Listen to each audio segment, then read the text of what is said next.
former prosecutor general who was fired while investigating Burisma, exclusively sharing with me over the weekend bombshell allegations about the Biden family corruption scandal.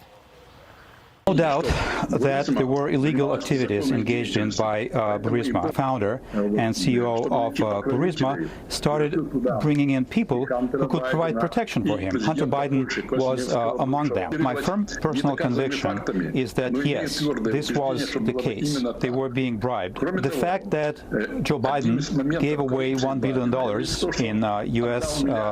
money in exchange for my dismissal, my firing, isn't that alone a case of corruption?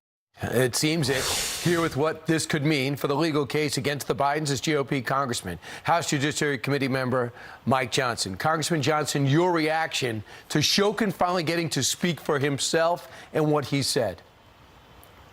Well, first, Brian, I want to thank you for covering this story. This should be the headline in every news outlet in America. Just think of it, the simplicity of it. Here's the summary. The president bribed or pressured a foreign leader to fire that country's top prosecutor because the prosecutor was investigating his son. And he used $1 billion of U.S. taxpayer money to have that bidding done. And then he bragged about it on video.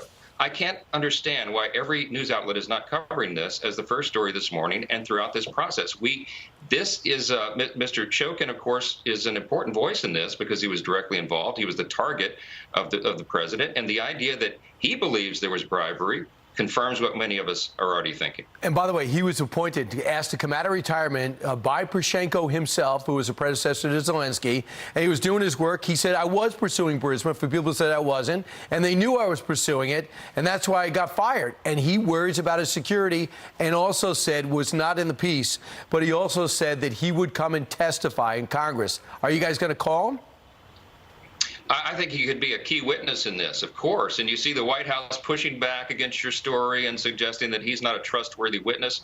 You know, they say that about everyone involved in this. But, you know, the idea that the president would be engaged in a pay-to-play scheme like this, I mean, bribery is something that's simply defined. And what everybody needs to remember here is that it is specifically listed, of course, as one of the 3 causes for impeachment in our Constitution. Article 2, Section 4 says that treason, bribery, high crimes and misdemeanors. And on Capitol Hill, a lot of people debate and quibble about what high crimes and misdemeanors are, but we know what bribery is.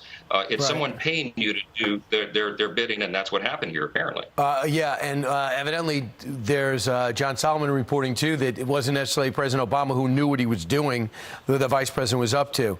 All right, so let's talk about a story that came out in John Levine of the New York Post. Despite claims that Jack Smith is working on his own, separate from the Attorney General, I just here to find out the truth on Donald Trump and its documents in January 6th. The New York Post raised some concerns for those who think they're separate, and that is this.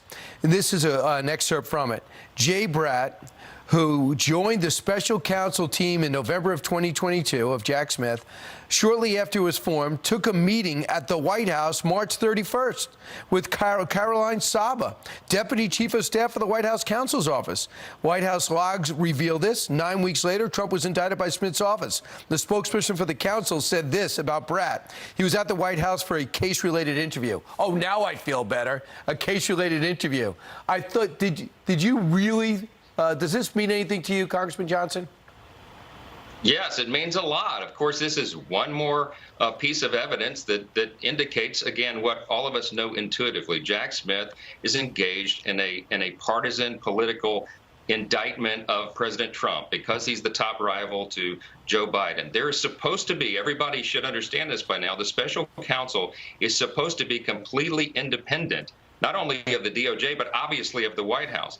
And so you have this implication, one more piece of evidence that seems to indicate they were all working together on this. 9 weeks before the first indictment drops, he has his appointed person there at the White House meeting with him. It's outrageous. All right, Congressman, just find out the truth, and why are they giving you such a hard time if they have nothing to hide is really beyond me. Congressman Johnson, thank you very much. Thank you. Thanks. All right, coming up.